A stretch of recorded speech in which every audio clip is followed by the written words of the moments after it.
Okay, hi everyone. Oh, hi. I love your background. I think it's the Thank bookshelf, you. right? Bookshelf and a lot of books there. Yes. Okay, so Yes. uh-huh. This is my Uh family in bookshelf. oh, your family's bookshelf. Okay. A lot of kind of books, right? Yes. I think yes. So hi Lena. Oh, you are so cute today. Uh-huh. Yes, okay. Uh let's wait some members. Okay, please be like uh on time, right? Be on time. Đúng giờ, right? Okay. So because we have just 1 hour for our lesson, okay? So that's why. Let's see. We have okay. Let's wait for me. Okay. Now you guys see here, we have a schedule for 1 week, like this week. And we have a lot of topics to talk. And the first lesson, we need to have more vocabulary about that topic, and then we can so the next lesson we talk about that topic with using some new vocabulary in the last lesson. But you can free talking, but try to use some new words from past lesson. Okay, so I will try to use English with you. So you can see here we have 2 topics in this week. Okay, this week we have a topic about love and relationship and about shopping. Shopping, and then we have something from grammar. But we like for me, grammar is not really difficult for us, but we need to use it like simple way, and I will analyze this throughout a story for you guys to know and to use this. Okay, so let's focus on your pronunciation and your communication skills. Okay, now today we have, let me try to share a video clip today, and I sent a video clip before. If you have time, you can watch it before our lesson, our time to learn. Okay, so right now I want you here listen all the lesson. Okay, all the lesson, and then I will call someone else to explain again about the meaning of that word. Okay, the meaning of that word in English by your way. And maybe something like you cannot understand me, like Lena, right? Lena is she is a really beginner here, and she maybe cannot understand me completely. But it's not problem. Okay, not like Lena. Try to listen and try to understand. It's really good for you to build up your listening skills reflex like that. And now we can go. Okay, we are going to watch and hear first. Okay, listen first, and then I will send you some new word in that, some important word in that topic, and then you write down in your notebook, and let's take your notebook and write down something. and mutual. That's the word for me.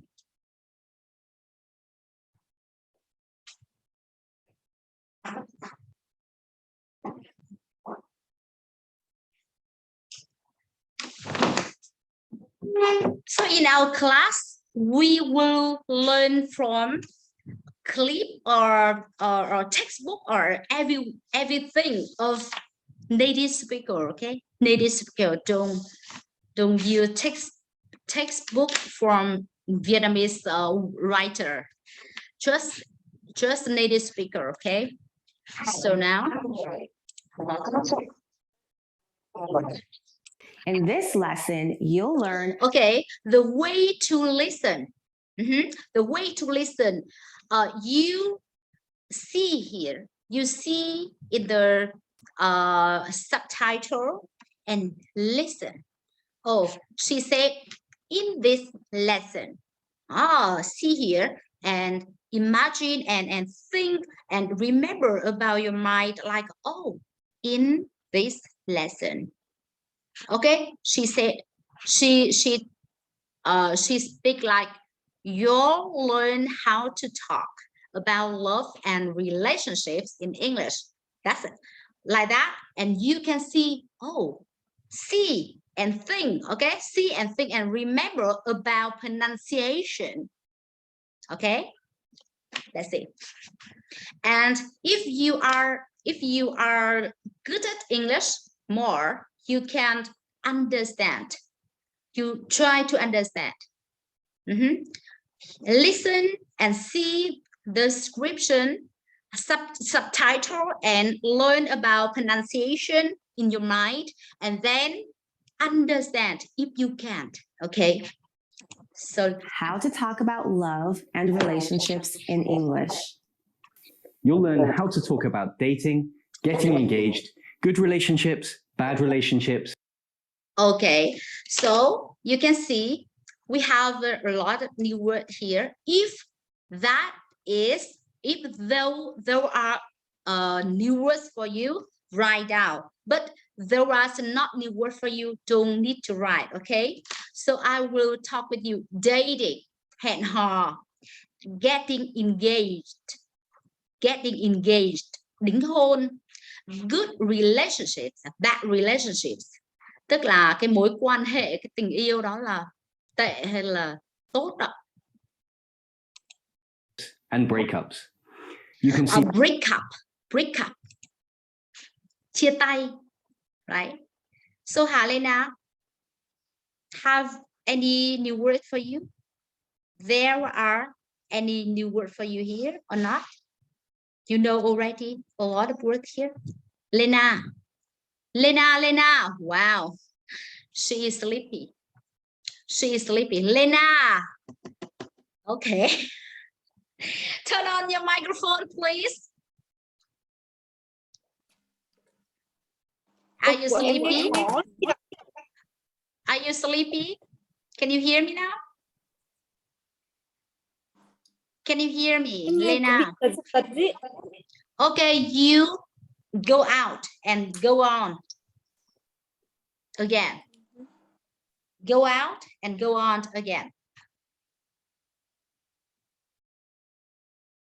Em chạy ra rồi em chạy vào nha. Ok mọi người ơi, nếu mà new word thì mọi người sẽ ghi xuống vở, còn nếu mà không phải new word thì chúng ta bỏ qua nhá, được không ạ? Và chút nữa thì cô Hạnh sẽ yêu cầu các bạn giải thích cái từ đó, nghĩa của từ đó bằng tiếng Anh và cho một số cái ví dụ về cái từ đó nha. You can see lots of useful vocabulary used in natural dialogues, and we'll give you explanations to help you use this language clearly and naturally in your spoken English. Before we start, don't forget to visit our website, oxfordonlineenglish.com. You can find free English lessons on many topics. You can also take online classes with one of our many teachers. For this lesson, let's start by talking about casual relationships and dating. So, your friend Claire. Yeah? She seems nice. Oh, you like her? Yeah, I do. Aren't you going out with that charity worker? Okay, we have a sentence is like, aren't you going out with that charity worker? Let's see again. She seems nice. Oh, you like her? Yeah, I do. Aren't you going out with that charity worker? What? Charity worker. Okay, let's see. Maybe Oh, you like her? Yeah, I do. Aren't you going out? I don't know about how to pronounce charity, right? Charity. So I will repeat the clip for learn about how to pronounce charity, and you can do that. If you do that, you can less your time to check dictionary. Okay, less time to check this dictionary. You have a go out, going out, be going out, hẹn hò, be going out, hẹn hò. Okay, With that charity worker. What's her name again? Georgia? Ah, that's over. What happened? okay, that's over. Chia tay rồi. Ah, that's over. That's over. Nhưng mà tôi chia tay cô ấy rồi. What happened? I liked her. Sometimes things just don't work out. Oh, don't work out. Don't work out. Let me guess. She was too clingy. Yeah, Too clingy. Okay. sometimes things just don't work out. Let me guess. Too clingy. Too clingy. Yeah, something new word for you. Okay, I don't want to explain in Vietnamese because they are going to tell us about the meaning of that word in English later. She was too clingy. Yeah, how do you know? Everyone's too clingy for you. Anyway, what about Claire? Can you put me in touch? Why don't you just ask her out yourself? I don't have her number or any way to contact her. I think she'll be at Sam's housewarming party on Saturday. Maybe you should go. Maybe I will. If you're single and you meet someone you like, what's the next step? Of course, this is quite different in different parts of the world. However, in many places, you can ask the other person on a date. British and American English use different words here. In British English, you say, ask someone out and go out with someone. In American English, you say, ask someone on a date and go on a date with someone. The meanings are the same. Go out with and date, both verbs, can also have the meaning that you're seeing someone regularly as girlfriend or boyfriend. However, it could also mean something less serious. For example, in the dialogue, you heard, aren't you going out with that charity worker? Here, go out doesn't clearly mean that they're in a couple.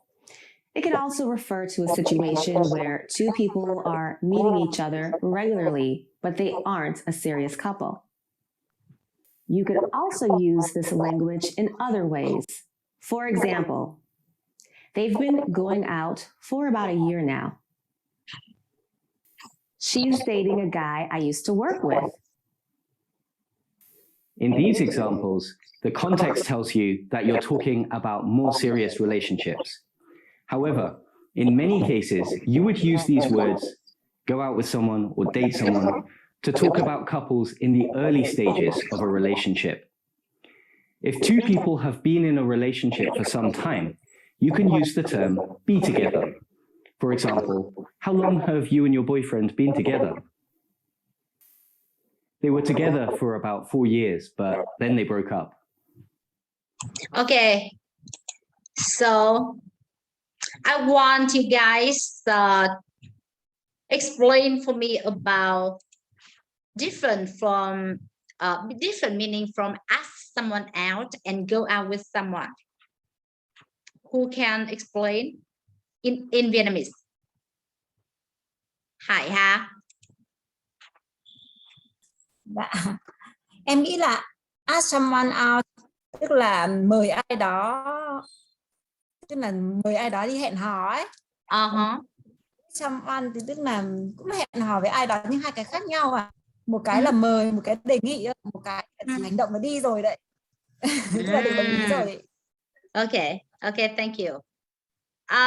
Someone else? Khánh Mai or like Hương?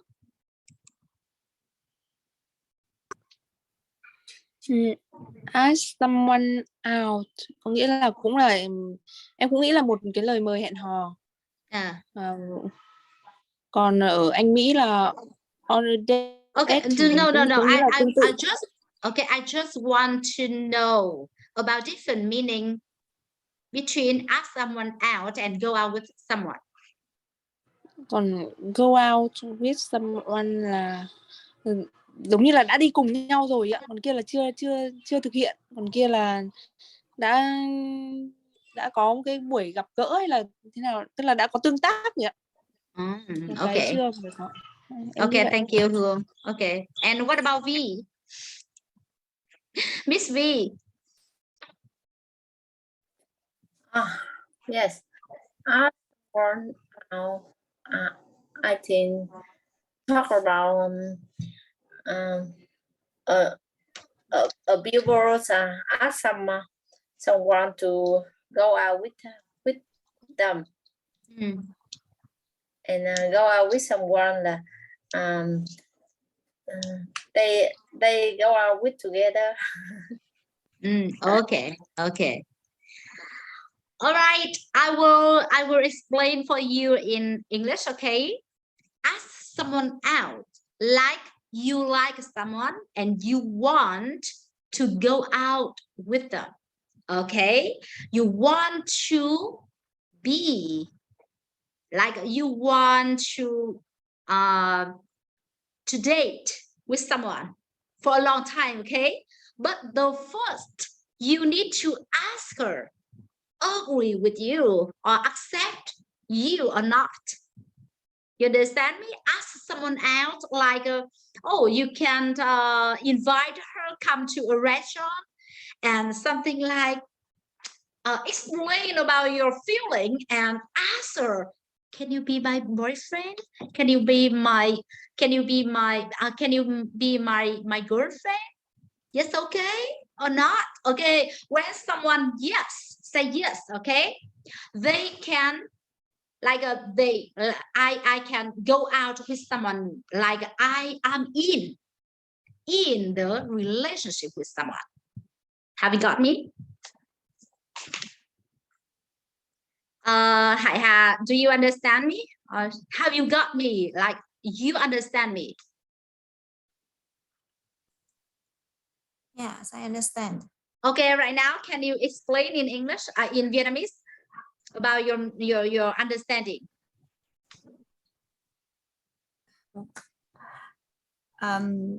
Vietnamese ask someone out tức là đề nghị ai đó, tức là mình trong một cái mối quan hệ nào đó. Right.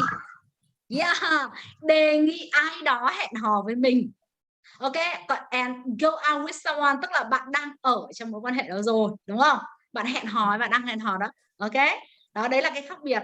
Và chúng ta sẽ cố gắng chúng ta hiểu cái đoạn mà người ta nói, đúng không? Người ta nói bây giờ chúng ta sẽ hiểu nhá. Bây giờ chúng ta sẽ hiểu exactly là cái meaning này. Okay, let's hear. With someone. The meanings are the same. Go out with and date, both verbs, can also have the meaning that you're seeing someone regularly as girlfriend or boyfriend. However, it could also mean something less serious. Ok, ở đây thì chúng ta sẽ có một cái là less serious nha mọi người nha. Cái go out này hoặc là go on a date nó chỉ là những cái hẹn hò thôi, thời gian hẹn hò thôi, chứ họ không có quá nghiêm túc về cái mối quan hệ này. Less là giảm. For example, in the dialogue, you heard, "Aren't you going out with that charity worker?" Here, go out doesn't clearly mean that they're in a couple. It can also refer to a situation where two people are meeting each other regularly, but they aren't a serious couple. Họ không phải là một cái serious couple, họ không phải là một cái người một cái đôi, một đôi nha, họ không có You nghĩa là can một đôi. also use this language in other ways. For example, they've been going out for about a year now. She's dating a guy I used to work with. In these examples, the context tells you that you're talking about more serious relationships. Ok, nhưng mà khi mà người ta nói về cái khoảng thời gian mà họ hẹn hò thì nó sẽ more serious relationship hơn mọi người nha. Go out, nói đơn giản là ask someone to go out, hoặc là go out nó chỉ phỏng đoán về một cái mối quan hệ mơ hồ nào đó. Nhưng mà khi mà nói rằng là họ they've been going out for about a year now, tức là có cái khoảng thời gian hẹn hò rồi, thì nó sẽ more serious hơn. However, in many cases, you would use these words, go out with someone or date someone. Mọi người ơi, mọi người có nhận ra được cái điều thú vị ở đây không ạ? Cùng là một cái từ go out hoặc là go on a date, mọi người nha, cùng là cái từ đó, nhưng sao ạ? Khác một chút về cái chuyện là cái cách nói thôi, là đã có một cái tình huống sử dụng nó khác hẳn nhau rồi mọi người nha, chứ không phải là mỗi là going out tức là hẹn hò đâu. Mọi người đừng bao giờ có học một cái từ nào đó mà nó không ở trong ngữ cảnh. Ở đây chúng ta sẽ có hai cái từ, cái từ going out này được dùng trong cái câu là ask someone going out và going out with someone, đúng không ạ? Thì nó sẽ less serious hơn. Đơn giản là hình như là cái con bé kia nó đang hẹn hò thằng kia sao nhờ, đó kiểu như vậy đó. Nhưng khi mà nói rằng là they've been going out about a year now, tức là nói về là anh ta và cô ấy họ đã hẹn hò được 1 năm rồi đó, thì cái khoảng thời gian 1 năm đương nhiên nó phải khác với cái khoảng là ngày hôm qua cái cô này với anh này gặp nhau để mà hỏi nhau là em có muốn hẹn hò với anh không, đúng không? Một cái mối quan hệ nó có cái thời gian lâu dài hơn thì đương nhiên nó sẽ phải là more serious hơn, nhưng người ta vẫn nói rằng là going out. So it's really nice, right? Mình có thể nói là been going out hoặc là be dating như thế này. Talk about couples in the early stages of a relationship. Chú ý vào cái context. If two people Context have been là in cái a hoàn cảnh relationship sử dụng. for some time, you can use the term be together. For example, how long have you and your boyfriend been together? They were together for about 4 years, but then Bây giờ chúng ta sẽ có cái gì ạ? Chúng ta sẽ có mấy cái cách mà nói về hẹn hò ạ. Going out, đúng không ạ? Be going out, go on a date và be together. Be together. Ok, đấy là 3. Chút nữa mình sẽ có một cách nữa. they broke up. Và ở đây thì người ta sẽ hỏi là how long. Cái cấu trúc này là cấu trúc của thì hiện tại hoàn thành. Chúng ta sẽ hỏi họ là họ đã hẹn hò bao lâu rồi, thì họ đã hẹn hò trong quá khứ và bây giờ họ vẫn đang hẹn hò và future họ có thể sẽ vẫn hẹn hò, đúng không? Người ta sẽ dùng thì hiện tại hoàn thành luôn. How long have you been together? Hoặc là they were together, cái này là quá khứ rồi, họ đã hẹn hò khoảng 4 năm nhưng mà bây giờ thì họ đã broke up rồi, người ta đã chia tay rồi. You can also use the verb see to mean have a relationship with someone. For example, are you seeing anyone at the moment? I'm sure he's... Rồi chúng ta sẽ có là be seeing hoặc là see để nói về gì ạ? Để nói về hẹn hò nữa. 4 cách nha mọi người. 4 cách này: going out, go out, là go on a date, be together và see. Ok, để nói về hẹn hò nha. Seeing someone, but he won't tell me who it is. Like go out with or date. These sentences probably refer to the early stages of...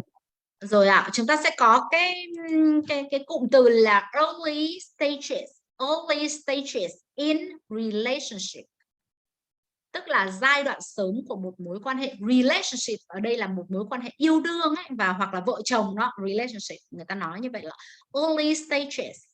early stages of the relationship. Is probably refer to the early stages of a relationship. Toàn bộ các cái cách đấy. If you're going out with someone and everything's going well, what's next? Bạn đừng mơ giỏi tiếng Anh giao tiếp nếu các bạn bỏ lỡ khóa học khai mở này. Cho dù các Rồi, bây giờ chúng ta sẽ Did you đến hear part Jen's 2. news? No, what? She's engaged. Really? That's great. When did it happen? A couple of weeks ago, Phil proposed to her while they were on holiday in Rome. How romantic. When's the wedding? I don't think they've decided yet. I'll have to call her to say congratulations. Did she have a ring? Maybe. I didn't notice. You're useless. Here's a question.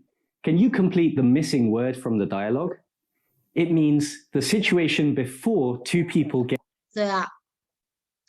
Get engaged means gì ạ? The situation before two people get married. Cái tình trạng trước cái tình huống là cái tình trạng của trước hôn nhân, đó là một cái tình trạng đính hôn.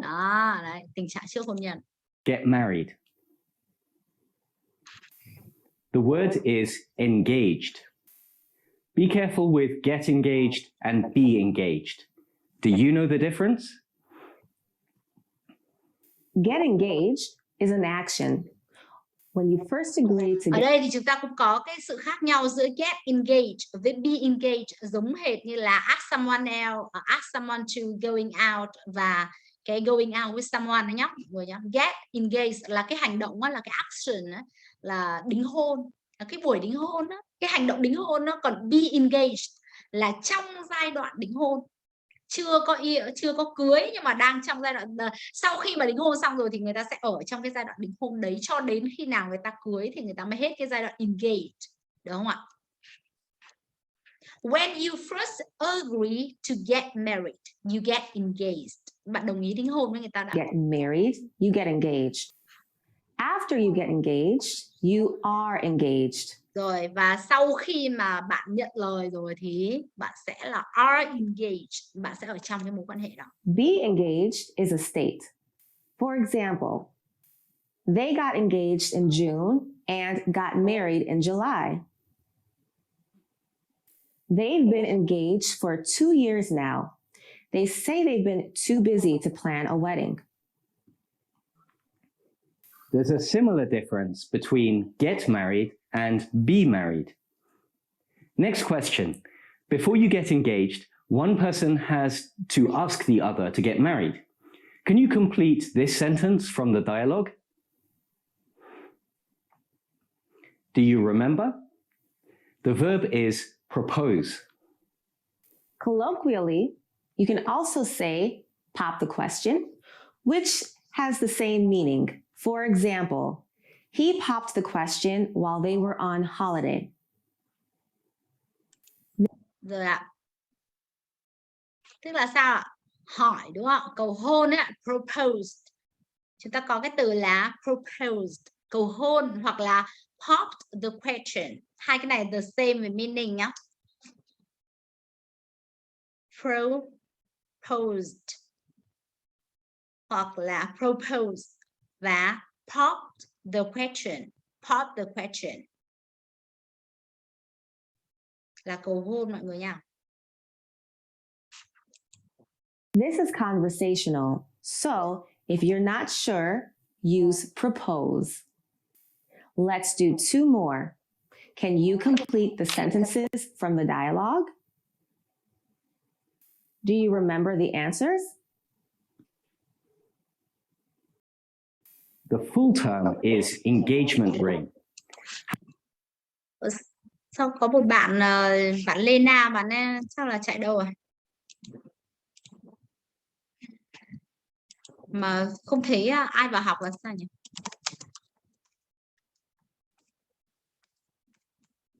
Chạy đâu mất rồi? Được ạ, đợi cô một chút. Chúng ta tiếp tục. Sao ạ? Chắc vẫn còn ăn mừng Việt Nam chiến thắng chứ. Ôi rồi ôi, khổ thế đấy. Dạ vâng ạ. Mọi người tiếp tục nha. Congratulations là chúc mừng đó. A ring là nhẫn cưới. Ring and engagement. Đây là viết tắt của cái engagement. Ring là cái nhẫn cầu hôn đúng không? Engage là cầu hôn á, là đính hôn á, engagement là nhẫn đính However, hôn. in this context, it's clear what she meant. Now, do you know any couples that have a really good marriage? That's our next topic. Dạ. Vừa rồi mọi người có từ nào mới không ạ? Hay là mọi từ đều cũ ạ? Mọi người có từ nào mới không? Hải Hà có từ nào mới không? Mọi người cứ bật hết micro lên, tại vì có ba người thôi, 3 học sinh thôi, cho nên là chúng ta sẽ bật hết lên, dễ nói chuyện, dễ tương tác á. Mấy từ về hẹn hò là em biết dùng từ mới ạ. Là tức là mấy từ hẹn hò là không dùng cho nên là mới à? Đúng rồi ạ. Thế còn bạn Thương rồi có bao nhiêu từ mới? Hải Hà là hiểu hết cả đoạn video đúng không? Ở đây chúng ta có 3 người, chị Vi chắc là cũng hiểu hết phải không ạ? Mọi người hiểu hết đúng không? Hương cứ bật micro lên. Mình hiểu không? Dạ, hiểu là vâng ạ. Bạn Hương. Mấy từ đấy em cũng không biết ạ. Chỉ có từ propose là em hay nghe nhầm với cả purpose. Propose rồi ạ.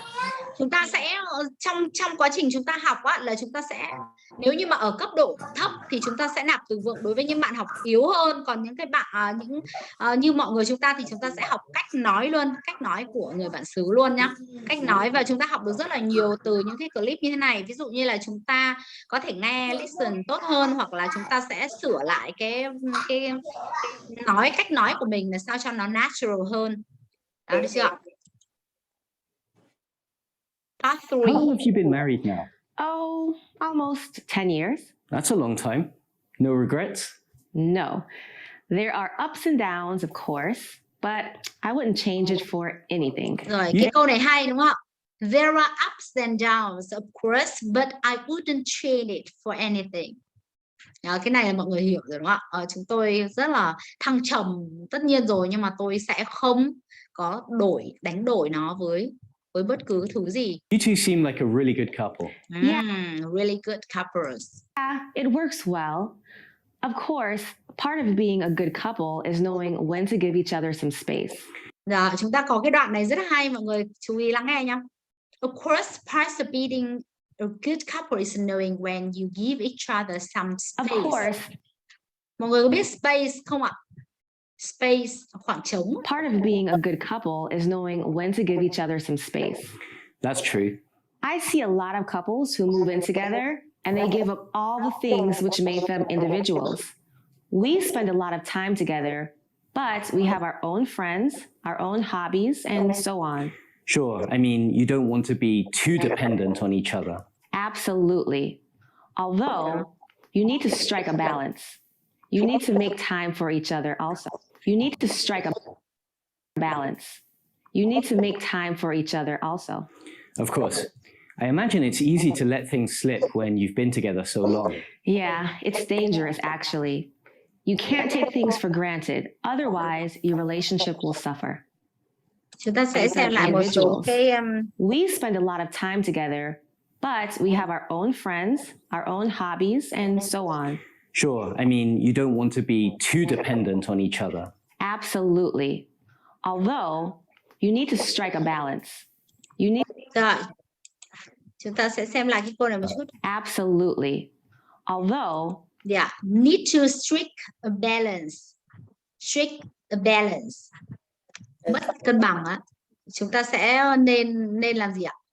Strike a balance. Theo các bạn thì cái từ cái câu này có nghĩa là sao? Chị Vi. Giống như là mình cần phải giữ được cái điểm cân bằng đó. Need to strike.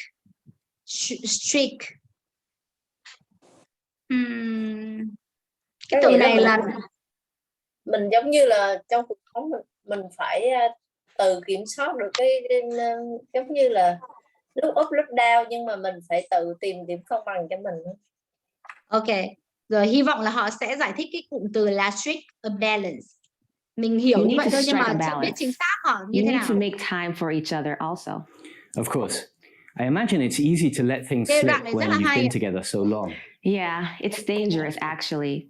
You can't take things for granted, otherwise, your relationship will suffer.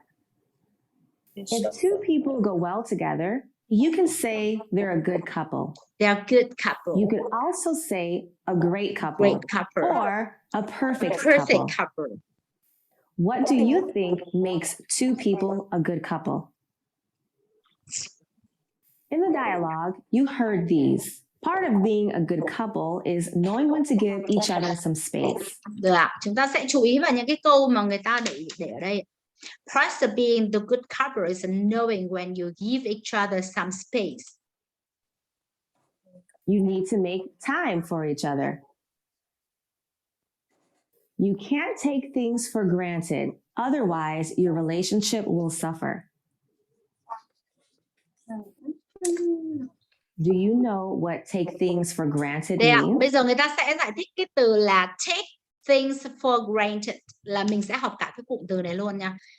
Take things for granted, và xem người ta giải thích cái nghĩa của nó như thế nào.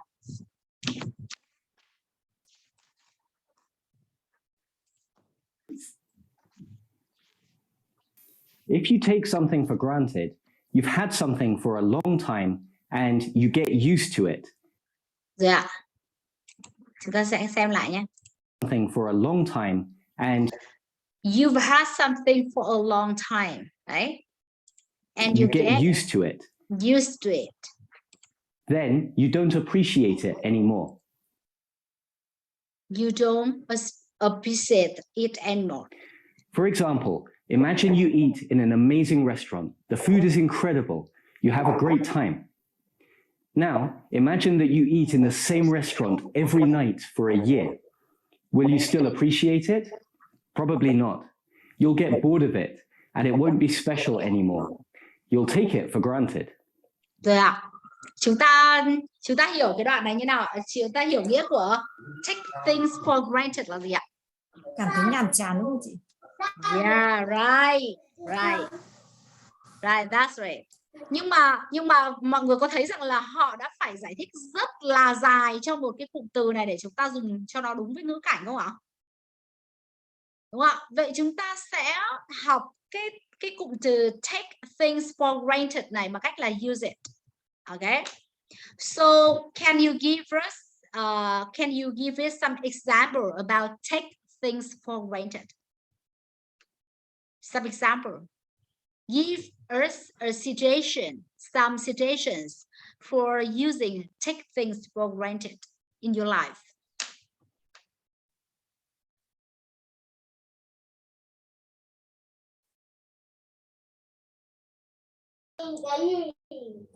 For example, for example, I love a movie and I watch it every day for 7 days. So after that, I will take the movie for granted.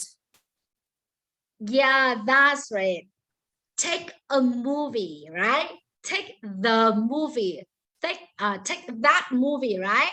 Like that movies. Yeah. Like the movie about, I don't remember, but you take the movie for granted, right? Or you take your job for granted, maybe, right? Your job, yeah, okay. So let's use it. Let's use this in your life and think about the situation you can use it in the daily life. What do you think? Do you agree with these ideas? Could you add any more suggestions for a successful relationship? Of course, there are many ideas. Here are 3 more. The most important thing is to listen to each other. Accept that you'll have ups and downs. Don't expect everything to be perfect. If you're unhappy about something, deal with it quickly. Don't let things fester. Fester here means that you don't... We have a fester. And here is meaning. Deal with a problem, so it becomes bigger and more serious as time goes by. Of course, not all relationships go perfectly. Time Okay, goes by. let's see.